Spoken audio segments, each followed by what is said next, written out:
The day they burned our sky. The first thing I remember is the sound. Not the fire, not the screaming, not the buildings falling. The sound.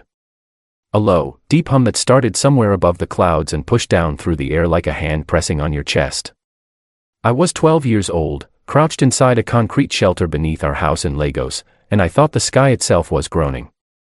My mother had her arms around me. She was an engineer. She had built that shelter herself, dug the foundations with 2 neighbors on a weekend 3 years before, when the Galactic Council first announced that a hegemony survey fleet had passed through our outer solar system. She had not panicked then.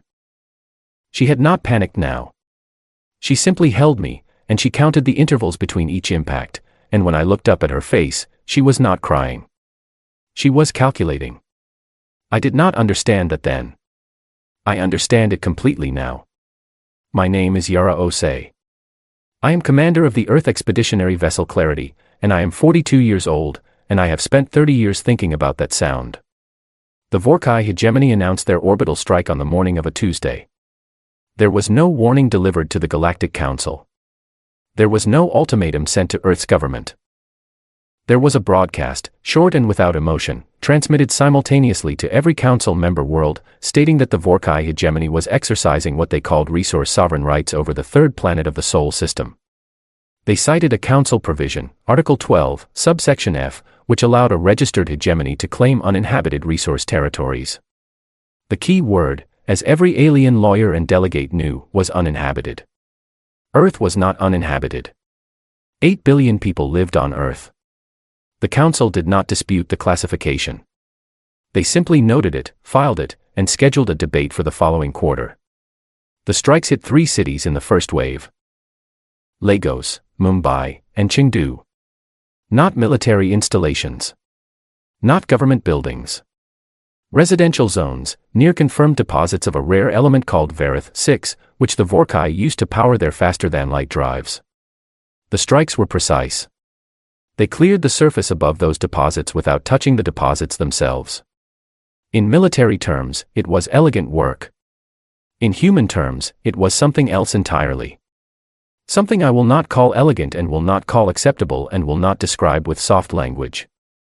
412,000 people were gone in 11 minutes. I survived because my mother had built a shelter.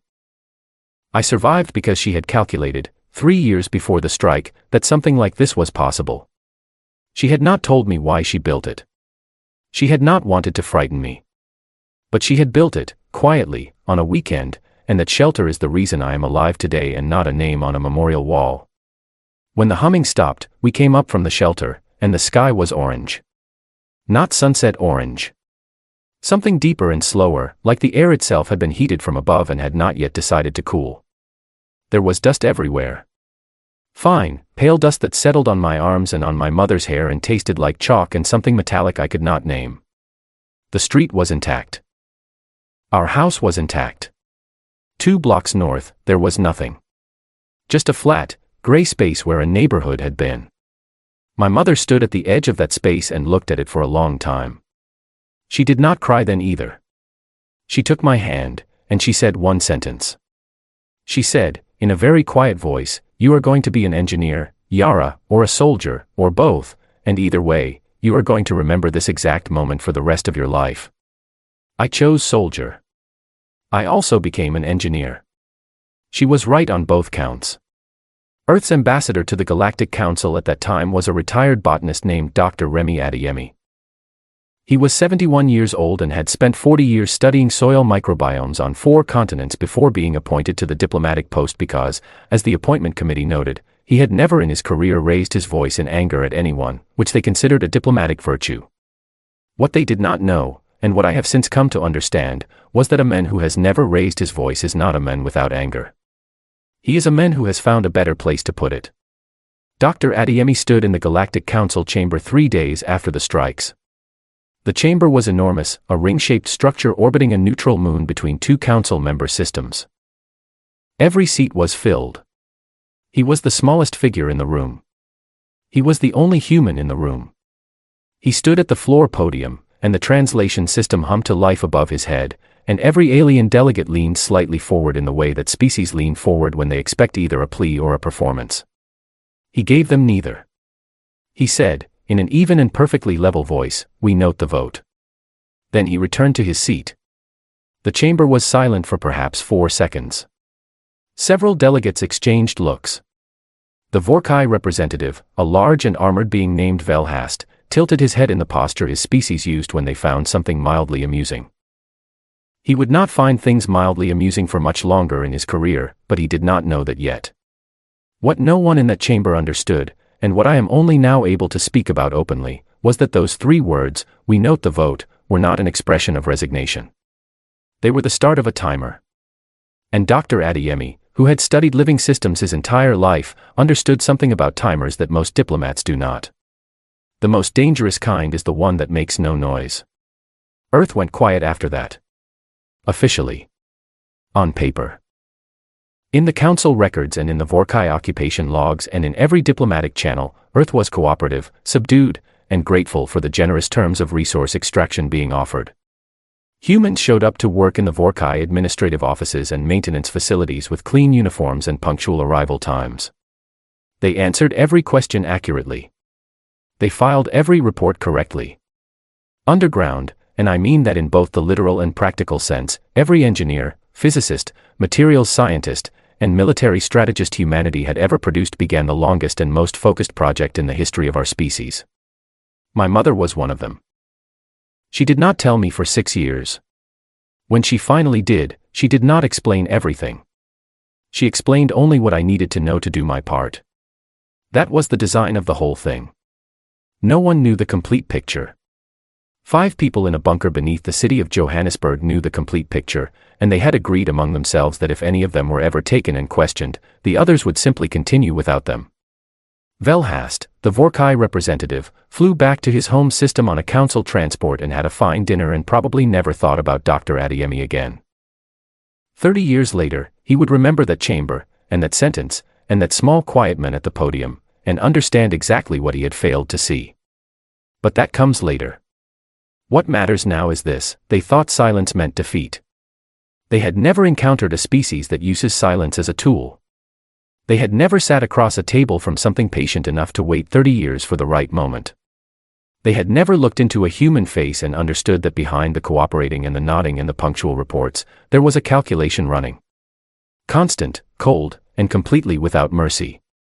My mother built a shelter on a weekend because she saw something coming. Humanity built something far larger, in the dark, for far longer, for the same reason. They burned our sky. We remembered the exact temperature, and we got to work. 30 years of quiet. Son Adebayo had been working as a senior logistics coordinator for the Vorkai Hegemony's Regional Fleet Command for 11 years when Admiral Grethval asked him why humans worked such long hours voluntarily. They were sitting in the Admiral's office on the orbital station above the asteroid belt humanity called the Shepherd's Band, which the Vorkai had renamed something that translated roughly to Resource Corridor 7. It was late by the station's clock cycle. Son had been there since the early shift. He had a coffee mug on the edge of the desk and a data tablet in his lap and the particular expression of a man who is very comfortable exactly where he is. Admiral Grethval was not a cruel being. This is worth saying clearly, because the story of the occupation is not a story of monsters. It is, in some ways, a more unsettling story than that. Grethval was efficient, fair by his own culture's standards, occasionally thoughtful, and entirely convinced that humanity had accepted their situation and moved forward. He had governed Resource Corridor 7 for 9 years without a single human incident worth reporting. His human staff were reliable. His maintenance crews were extraordinary. The systems they serviced ran better under human hands than they had under any previous arrangement. He considered this a point of personal pride in his management style. He was not wrong that the systems ran well.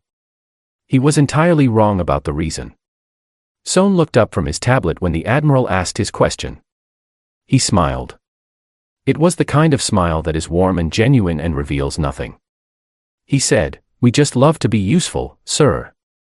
Admiral Grethval found this charming. He noted it in a personal log he kept about interesting cultural observations. He used the word earnest to describe it. He went to sleep that night feeling good about his command.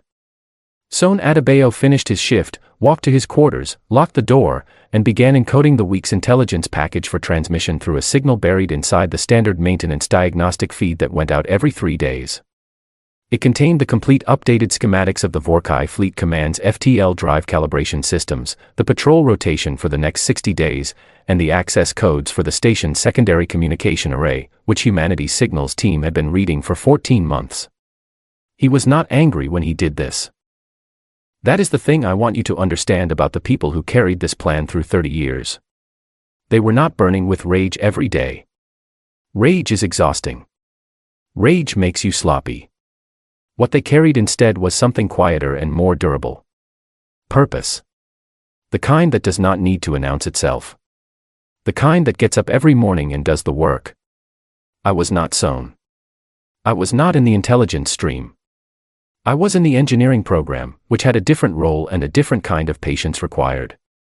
I want to tell you about both sides of what we built, because neither half makes sense without the other. On the intelligence side, by year 15 of the occupation, Humanity had 200 operatives embedded across 60 alien governments, council administrative offices, and hegemony military installations. None of them had been recruited through dramatic secret meetings in dark corridors. Most of them had simply applied for jobs, worked hard, made themselves indispensable, and then began, quietly and carefully, to pay attention to everything around them. Humans are extraordinarily good at being underestimated. We have been doing it on our own planet for thousands of years. We understand, in a way that species who have never been conquered do not, how much a person in a subordinate position can learn simply by being present and unremarkable. Every trade route used by the Vorkai hegemony was documented by year 12. Every fleet position, updated weekly by year 16. Every council communication protocol, fully mapped by year 19. A human woman named Claire Norton, who worked as a transcription assistant in the Galactic Council's administrative offices, produced a complete record of every closed-session security debate for 9 years by memorizing the contents of documents she was handed to file and writing them down each evening from memory. She had perfect recall. She had listed this on her application as a useful clerical skill. Nobody had thought to ask what else she might do with it. On the engineering side, I can speak more directly. The plan required ships. Not vessels borrowed from alien manufacturers. Not retrofitted cargo haulers with borrowed weapons. Ships designed by humans, built by humans, using materials and methods that the hegemony did not know we had. This required shipyards. Building a shipyard in secret is exactly as difficult as it sounds, and it took us 7 years to solve the problem before we built a single hull. The solution was the asteroid belt. The Shepherd's Band runs along the outer edge of our solar system's habitable zone. It is dense, irregular, and enormously difficult to survey comprehensively. The Vorkai ran standard sweeps every 18 months. Those sweeps looked for energy signatures, heat output, and communication emissions. They did not find our shipyards because our engineers had spent 4 years developing construction methods that produced none of the above in detectable quantities. Cold assembly. Passive power systems during construction. Communication through tight beam relays buried in the rock itself, bouncing signals along paths the Vorkai scanners were not angled to catch. 14 shipyards. That was the final count. Each one building a different component or subsystem, with final assembly happening in 2 deep rock facilities that were only activated in the last 4 years of the program. The workers rotated in and out on long cycles. No one stayed long enough to see the whole picture. They knew their piece. They trusted the 5 people in Johannesburg to know the rest. I joined the engineering program in year 8, when I was 20 years old. I had completed my military training, passed the technical examinations, and been selected for assignment to a fabrication team working on propulsion systems in a facility hollowed out of an asteroid the Vorkai charts listed as empty and uninteresting. I spent 6 years there. I learned things about FTL mechanics that our species had not known 30 years before, because we had learned them from the inside of the machines we had been hired to service and repair. Reverse engineering is not theft. It is listening. We listened to the hegemony's technology with great care for 30 years. In year 23, a Vorkai garrison commander named Oshtiel grew suspicious. He was younger than most of the occupation officers, sharper, and had a habit of noticing things that did not quite fit. He ordered a comprehensive sweep of human activity in 3 regions, including parts of the asteroid belt. He authorized additional scanner passes, unannounced inspections of human maintenance facilities, and a review of 3 years of human personnel movement records. He found nothing. He did not find nothing because there was nothing to find. He found nothing because 3 months before his sweep began, a human analyst working in the hegemony's own scheduling office noticed the pattern of his requests and recognized what it meant. She filed a routine administrative correction on a travel record, which triggered a notification to the Johannesburg team, which initiated the quiet movement of equipment and personnel to secondary locations that had been prepared specifically for this scenario. Oshtiel filed a report stating that his concerns had not been substantiated. He was transferred to a quieter posting the following year. His superiors found his suspicion evidence of anxiety rather than competence. They noted in his file that he had a tendency to overanalyze routine data. This was, in retrospect, an extremely costly assessment error on their part. In year 27, I was transferred from fabrication to operations. I had been selected for command track. I trained for 3 years on simulators that the general public of Earth did not know existed. I flew exercises against other human pilots in ships that had never broken atmosphere, because we were not yet ready for anyone to see them. I learned the tactical doctrine that our strategists had developed over 2 decades, specifically designed to counter Vorkai fleet response patterns, which we knew in precise detail because we had watched them practice those patterns for 30 years. The ships were extraordinary. I say that not with pride but with simple accuracy. We had taken 30 years and the combined engineering minds of a civilization that had been highly motivated, and we had produced something that no other species in the Council would have believed possible from a pre-emergent world. They were lean and fast and quiet in ways that Vorkai design philosophy had never prioritized, because Vorkai design philosophy assumed that your enemy could see you coming. Our ships were built on the opposite assumption. By year 29, the fleet was complete. The intelligence network was complete. The operational plan had been rehearsed until every person involved could carry out their role in the dark, underwater, in absolute silence. We were ready for 2 years before we moved. We did not move for 2 years, because the plan required a specific trigger, and we had agreed, all of us, that we would not move until that trigger was met. We had come too far to act on impatience. We had spent 30 years teaching ourselves not to act on impatience. Then the Vorkai announced a second bombardment. And we moved. The reckoning begins. The announcement came on a Wednesday morning, transmitted to every council member world in the standard hegemony broadcast format, the same calm and toneless delivery they had used 30 years before. The Vorkai hegemony was announcing an expanded resource extraction initiative. There was a phrase in the middle of the document that their legal team had clearly spent time crafting, something about residual population displacement for operational efficiency. It was a long phrase that meant a short and terrible thing. They were going to hit populated areas again. I was in the operations center of the Clarity when the broadcast came through. My crew read it in silence. No one stood up. No one raised their voice. My navigation officer, a man named Oliver Dane, set his coffee down very carefully on the edge of his console, and then he looked at me, and I looked at him, and that was the entire conversation we needed to have. At the Galactic Council chamber, Earth's new ambassador was a man named Daniel Adeyemi, the grandson of Dr. Remy Adeyemi, the botanist who had stood at that same podium 30 years before and said we note the vote. Daniel was 34 years old. He had his grandfather's stillness and his grandmother's eyes and a voice that carried without needing volume. He stood at the floor podium while every delegate in the chamber watched, expecting, as delegates always expect from the smaller party, either a plea or an outburst. He gave them 4 sentences. He said, "Humanity formally withdraws its recognition of Resolution 7 as applicable to this body, effective immediately. We consider this matter no longer within the Council's jurisdiction. We thank the Council for its decades of observation. And we wish everyone a productive session." Then he sat down, reached into the inside pocket of his jacket, took out a small device, and switched off his translation unit. Every delegate in the room heard the soft click of it powering down. In the silence that followed, a Vorkai legal aide leaned over to the senior delegate and said something that the Council translators recorded but that nobody in the chamber believed they needed to worry about. He said, "Do you think they actually have something?" The senior delegate did not answer. He was already looking at his communication screen, because something was happening in Vorkai home system space, and it was not what any scenario projection had prepared him for. 14 ships had come out of faster-than-light transit simultaneously. Not near the Vorkai military installations. Not near the planetary defenses. Near the communication relays, the 7 relay stations that connected the Vorkai hegemony's 9 systems to each other and to the rest of the galactic communication network. The ships were unlike anything in any registry. They had no hegemony marking. They had no council classification code. They were dark-hulled, low in profile, and absolutely silent on every scanner frequency the Vorkai used. The Vorkai defense net flagged them, tried to categorize them, and failed. The automated response system sent a challenge signal.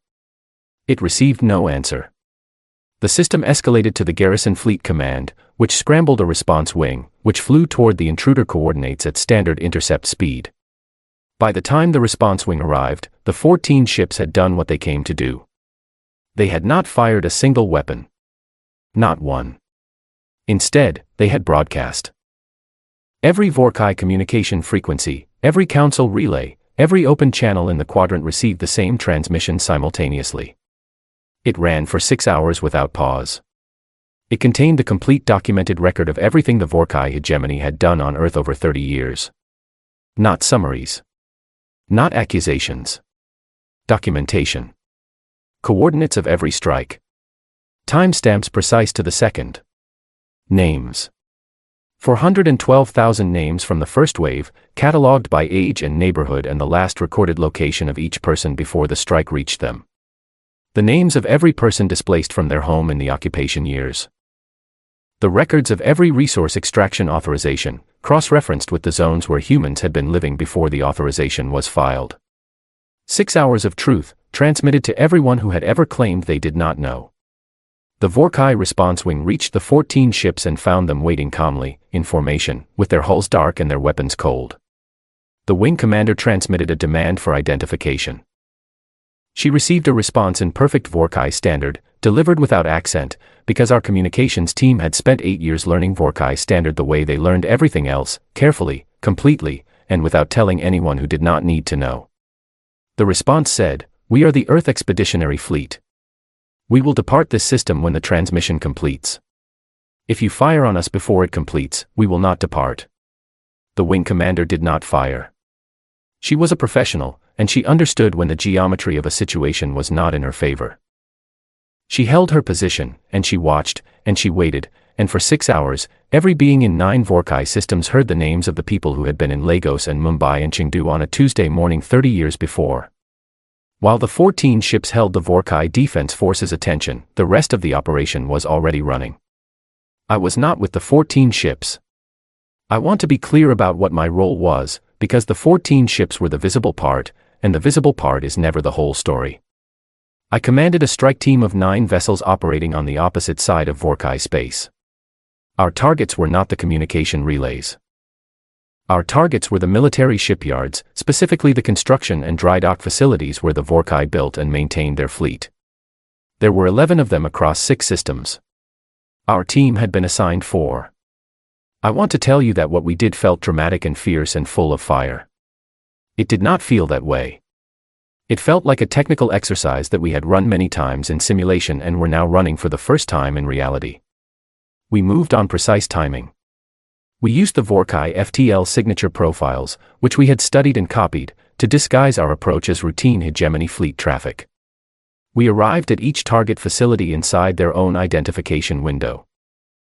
By the time their systems recognized us as not them, we were already done. We did not destroy the shipyards. I want to be specific about this, because there is an important difference between destroying and disabling, and the plan had made that distinction very deliberately. We disabled every construction system, every dry dock mechanism, every fabrication line. We hit the power infrastructure that ran the facilities, the data systems that managed the inventory, and the communication links that connected each yard to the Hegemony Fleet Command. We did not touch the workers. We did not touch the housing or the life support or any civilian system. We put signs, in Vorkai standard, on every disabled panel we left behind. The signs said, "We will restore this when the hegemony restores what it took." Our 4 targets took 38 minutes total. I remember checking the time at the end and thinking that my mother's shelter had taken longer to build. I told Oliver, my navigation officer, to plot our extraction. He said, without looking up from his console, "Already done, Commander." I sat back in my chair and thought about Lagos.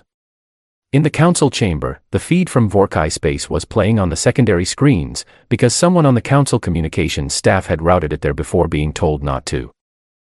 Every delegate in the room was watching in the particular stillness of beings who had just discovered that a situation is much larger than they had assessed. A mid-tier delegate from a species called the Arath leaned to his aide and asked how large the human fleet actually was. The aide checked the transmission logs and the scanner reports and came back with a number. The delegate read it twice and then set the report face down on his desk, which was his species' equivalent of needing a moment. By hour 7, the Vorkai High Command was requesting a ceasefire communication channel. They had transmitted the request to the Earth Diplomatic Office. The Earth Diplomatic Office, which had been staffed and ready for exactly this moment, sent back a single line: "We do not have a ceasefire channel. We built a resolution channel. Please specify whether you wish to use it." The Vorkai High Command stared at that response for a long time. They had expected anger and received structure. They had expected chaos and received a filing system. They had spent 30 years looking at humanity and thinking they understood the shape of it, and in the space of one Tuesday, they had discovered that they had been looking at a door and calling it a wall. The transmission ended on schedule. The 14 ships went dark, accelerated to FTL, and were gone before the Vorkai response wing could do anything about it.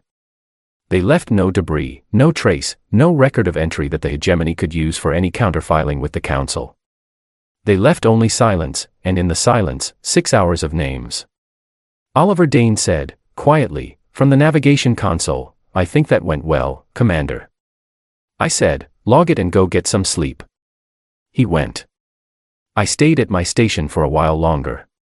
I looked at the star field on the forward display, and I thought about a 12-year-old girl in a shelter beneath a house in Lagos, listening to a sound from above the clouds. I thought, we are not done. But the first part was done, and it had worked, and the numbers matched the plan, and the plan had been 30 years in the making.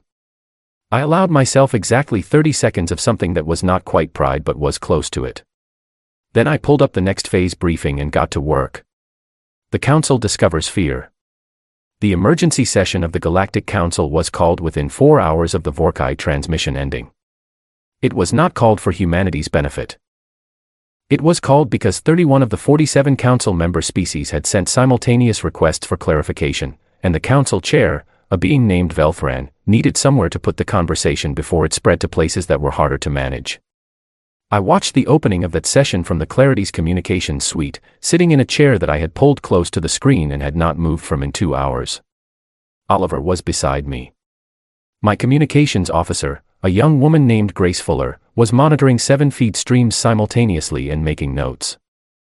She had the focused expression of someone who finds extraordinary events primarily interesting from a technical standpoint, which is exactly the kind of person you want in that chair during an extraordinary event. Velfren opened the session with a prepared statement. It was long and used many formal phrases and was, in its essential content, a condemnation. The words disproportionate and destabilizing appeared multiple times. The phrase unilateral action without Council authorization appeared 4 times. Velfren delivered it in the measured tone of someone who has practiced it and believes that tone is the same as authority. Grace Fuller looked up from her notes and said, without particular inflection, "They just called us destabilizing." I said, "They are not wrong." She thought about this for a moment and then went back to her notes. What Velfren did not address in his prepared statement, and what the chamber began to figure out on its own as the session proceeded, was the question of scale. The 14 ships. The shipyard operations. The intelligence depth implied by the precision of the strike timing. The broadcast, 6 hours long, containing records that the Vorkai had never admitted to keeping and that no outside party had ever been confirmed to possess. Someone had been collecting that information for a long time. Someone had been building those ships for a long time. Someone had been planning this for a very, very long time. The question, which spread from delegate to delegate the way a question does when it makes everyone in the room equally uncomfortable, was, how long? The Council's Intelligence Office produced a report. They had begun assembling it within an hour of the first transmissions and had rushed it to the chamber floor by the end of the first break. The report was 43 pages long.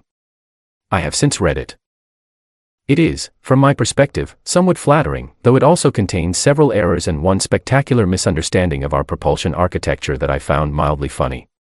The report was placed before the full chamber and read aloud in summary by an intelligence officer who had clearly not slept and whose voice had taken on the particular quality of someone delivering information that they personally wish were different. The summary included our fleet strength, our operational reach, the depth of our intelligence network, partially reconstructed from behavioral patterns and communication anomalies across 3 decades of Council records, the number of human operatives identified as likely embedded in Council and hegemony administrative systems, which was not the full number but was enough to produce an audible reaction in the chamber when it was read aloud. Then the intelligence officer reached the estimate of how long the program had been running, and the chamber went quiet in a different way. 30 years, the officer said. Approximately. Possibly longer in the foundational phase. A delegate from the Merith Federation, a large and generally composed being who had represented her species on the Council for 19 years, put her hands flat on her desk and stared at the officer without speaking. The delegate beside her whispered something. She did not respond to it. She was doing what beings do when a piece of information requires them to revise a large number of previous assumptions simultaneously. The Vorkai senior delegate, who had been sitting with his legal team in the respondent section since the session opened, was engaged in his own revision. He was looking at the chamber floor and thinking about 30 years of human employees who showed up on time, filed correct reports, made no complaints, asked for nothing unusual, and maintained his fleet system so well that his own engineers had complimented their work in quarterly reviews. He thought about Admiral Grethval, who had found his human staff charming, and the word earnest in a personal log, and the particular quality of a smile that reveals nothing. And then a thing happened that no one in that chamber had prepared for. From the press gallery on the upper tier, where accredited observers and translators sat during open sessions, a young woman leaned across to a Merith delegate's aide who had been whispering questions to his colleague. She leaned over and answered his question directly, in Merith Standard, which is not a language that humans are widely known to speak.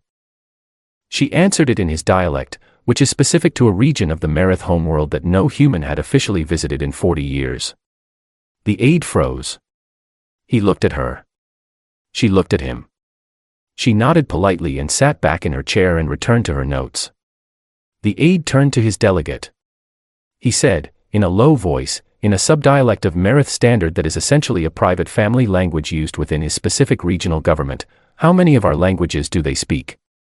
The woman in the press gallery did not look up from her notes. She said, quietly, "Enough." The chamber had not heard this exchange.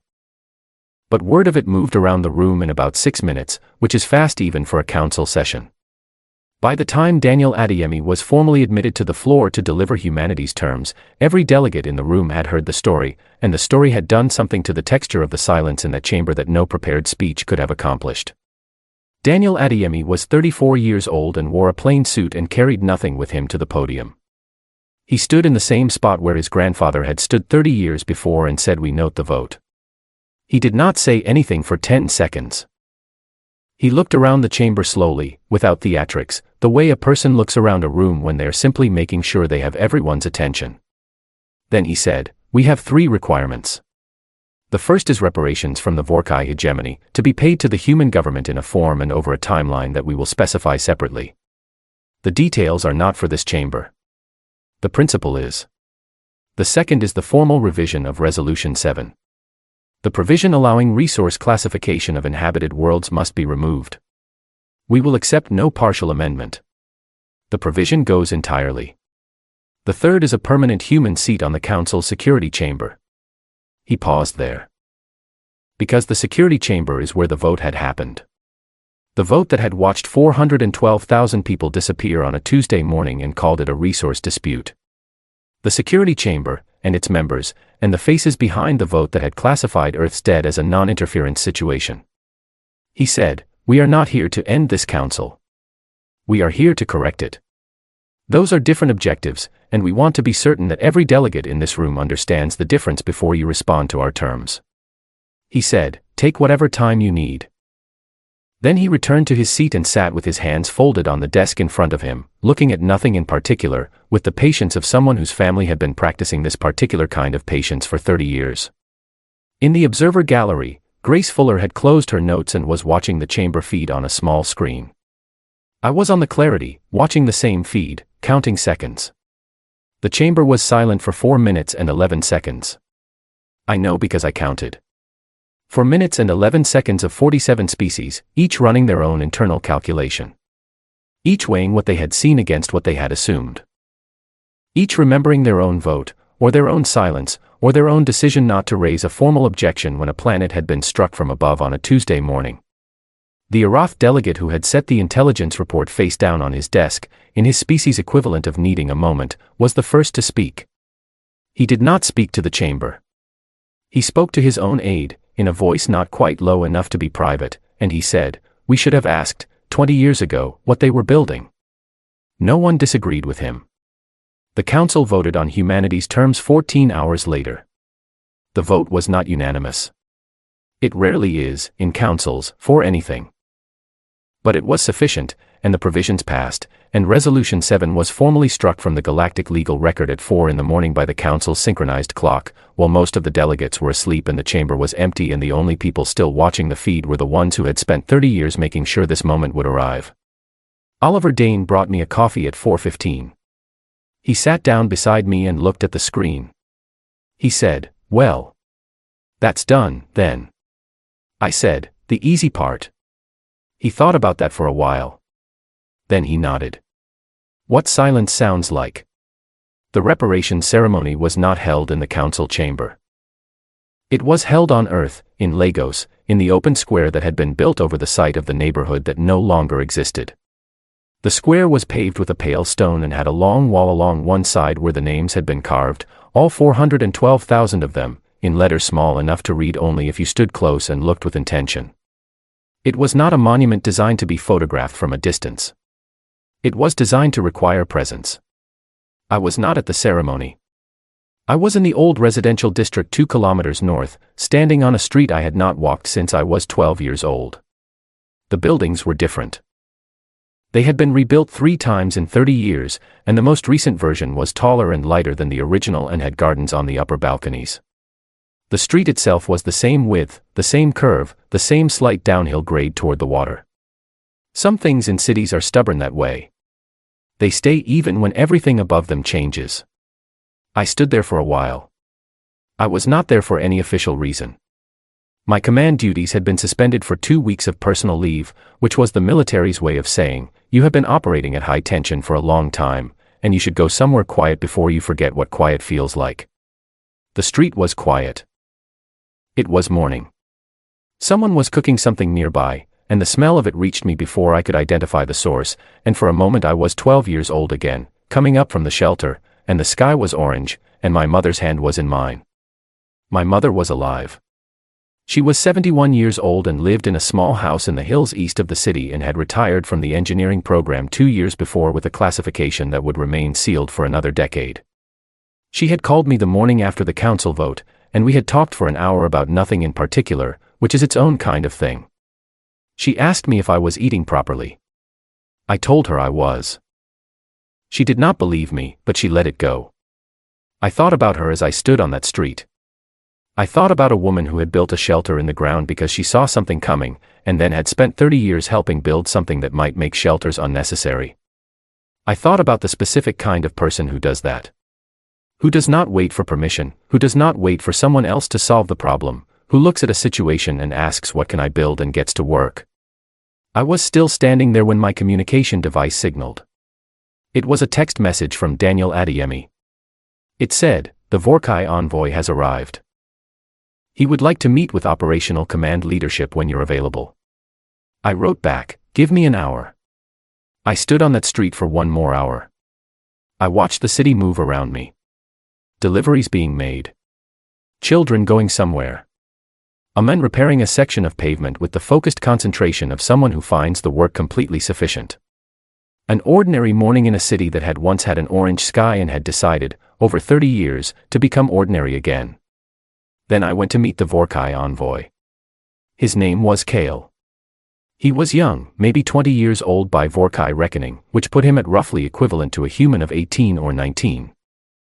He had been assigned as his species' first reparations liaison, which meant that someone in the Vorkai government had selected the youngest and least senior person they could find for a job that nobody more experienced wanted. This was either strategic or cowardly, and looking at him when he walked into the meeting room, I thought it was probably both. He was visibly afraid. This was not unusual. We had become aware, through intelligence reports and through the simple observation of council delegates in the weeks since the operation, that humanity had acquired a reputation that was somewhat larger than we had intended. Stories grow in the telling. By the time a story has traveled through 47 species and their associated press networks and diplomatic grapevines, what was a precise and carefully measured operation becomes something closer to legend, and legends have a tendency to be frightening in proportion to how little the listener understands the thing they are imagining. Cale stood in the doorway of the meeting room and looked at me and at Daniel Adeyemi and at Oliver Dane, who had come along because I had asked him to, and his hands were not quite steady. I said, in Vorkai standard, because I had been learning it for 11 years, please come in. Sit wherever you like. The expression on his face when I spoke his language was very specific. It was the expression of someone who has been told something is true but still finds it startling to encounter the truth directly. He sat down. He placed his hands flat on the table, which is a Vorkai gesture of peaceful intent, and he looked at me with the careful attention of someone who is trying very hard to be professional and is aware that they are also very young. I made tea. I did this because my mother always made tea when she sat down to talk about difficult things, and because it is a human habit that takes up exactly the right amount of time and gives everyone's hands something to do. I set a cup in front of him. He looked at it. He looked at me. He said, in Vorkai standard, and then corrected himself and said it in English, which surprised me more than anything else he could have done, you did not have to do that. I said, no, but I wanted to. We sat down and began the work of reparations, which is slower and more detailed and more exhausting than any military operation. There are no clean moments in reparations. There are no clear victories. There is only the long process of accounting, of putting numbers to things that resist being numbered, of sitting across a table from someone who represents something enormous and complicated and trying to move, together, toward something that resembles correction. Cale was diligent. He was honest in a way that surprised me, given his position. When he did not know an answer, he said so. When a figure did not match what he had been given, he flagged it rather than smoothing it over. He worked long hours and asked careful questions, and on the third day, during a break, he sat beside me in the small courtyard outside the meeting building and looked at the sky and asked me a question. He said, "Why didn't you finish it?" I looked at him. I said, "Finish what?" He said, "The Vorkai hegemony. You had the capability. The fleet positioning alone, combined with the intelligence reach your people demonstrated. You could have ended us as a political entity. You chose not to. I have been trying to understand why." He was asking this genuinely. Not as a challenge. Not as a political probe. As a young person who is looking at a situation and cannot quite reconcile the strategy with what he has been taught about how power operates. I thought about how to answer him. I thought about what my mother would have said. I thought about Dr. Remy Adeyemi, who had built a career on not raising his voice, and what that had actually been about. I said, because that is what you would have done to us. And we spent 30 years making sure we would never become you. He was quiet for a while. Then he said, that is a very specific kind of discipline. I said, it is the only kind that lasts. He thought about this. Then he asked if he could have more tea. I said yes. The reparations process took 14 months to complete. I was not involved in all of it. My role narrowed as the legal and financial frameworks took over from the operational phase, which is as it should be. I spent time on Earth. I spent time on the clarity. I spent time doing the kind of quiet nothing that you forget how to do when you have been purposeful for too long. I thought often about the shape of what we had done. Not the operation itself, but the full 30 years of it. The operatives who had shown up to work every morning in offices they were slowly reading. The engineers who had assembled ships in cold and dark facilities inside rocks, trusting people they would never meet to know the full extent of what they were building. The intelligence analysts who had memorized documents by lamplight and slept with the weight of information that no one else could know. The 5 people in the Johannesburg bunker. I thought about what it takes to hold a wound for 30 years without letting it change you into something defined only by the wound. Because that is the real discipline. Not the engineering. Not the intelligence gathering. Not even the operation itself, which was, in the end, a technical exercise carried out by people who had prepared for it thoroughly. The real discipline was 30 years of choosing, every single day, not to become what had been done to you. Other species, the Council reports noted afterward, had faced similar situations in galactic history. Resource seizures. Occupations. Strikes on populated zones. Some had reacted immediately and been crushed by superior force. Some had accepted permanent subordination. Some had reacted in ways that produced consequences they had not calculated and suffered for it. None of them, in the recorded history that the Council maintains, had responded the way humanity had. One Council historian, a careful and precise being who specialized in pre-emergent species development, wrote a paper about it that circulated widely in the months after the session. The paper was titled, in rough translation, Patience as Strategy, and its central argument was that humanity had demonstrated a form of long-term collective planning that was categorically different from any previously documented example. Not because the individual elements were unprecedented, but because the combination, sustained over 3 decades without fracture, without leak, without a single defection or critical error, represented something that the Council's models of pre-emergent behavior had not included as a possible outcome. The historian noted that humanity had 174 years of recorded contact with galactic civilization at the time of the operation. He noted that for most of that period, humanity had been classified as cooperative, low priority, and unlikely to develop meaningful independent capability within the next century. He noted that this classification had been reviewed 7 times and confirmed each time. He wrote, at the end of the paper, "We were not wrong about what we observed. We were wrong about what we failed to observe. The absence of visible capability is not the same as the absence of capability. We should have known this. We are a council of civilizations, and every civilization here began as something smaller than it became. We watched a species play a very long and very quiet game and called the quiet nothing. We have since revised our classification systems. We should have revised them earlier. We should have been asking, for a very long time, what they were building." I read this paper on a quiet afternoon in my mother's house in the hills east of Lagos. I read it twice. Then I sat with it for a while, the way you sit with something that has named a thing you understood but never had language for. My mother came in with actual tea, not just the idea of tea, and sat across from me and asked what I was reading. I described it to her in a few sentences. She listened. She nodded. She said, "That is a good paper." I said, "He still doesn't quite have it right." She raised an eyebrow. I said, "He frames it as a strategy. As if we sat down at the beginning and designed the outcome we wanted and then executed toward it." But it wasn't like that. Not exactly. She said, "What was it like?" I thought about a shelter built on a weekend. I thought about Son Adebayo encoding intelligence packages inside maintenance diagnostics. I thought about Claire Norton memorizing documents by lamplight. I thought about 14 shipyards in the cold dark, and workers who trusted people they would never meet, and the 5 in Johannesburg who knew the whole of it and carried that alone. I said, it was like a species deciding, all at once and without a meeting, that it was not going to accept the version of itself that someone else had decided it should be. My mother looked at me for a moment. Then she said, "Yes. That's closer." The first motion that humanity put forward from its new seat on the Council's security chamber was submitted 6 weeks after the seat was formally occupied. It was a formal petition to open review proceedings for 14 pre-emergent species currently classified under various resource or administrative provisions that had the same basic function as Resolution 7 had once had. The motion was not popular.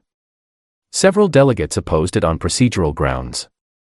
2 hegemony-affiliated species opposed it on the record, loudly, and then voted for it in the closed session, which is how certain kinds of politics work when the audience changes between the open and the closed room. The motion passed. The review proceedings took 3 years.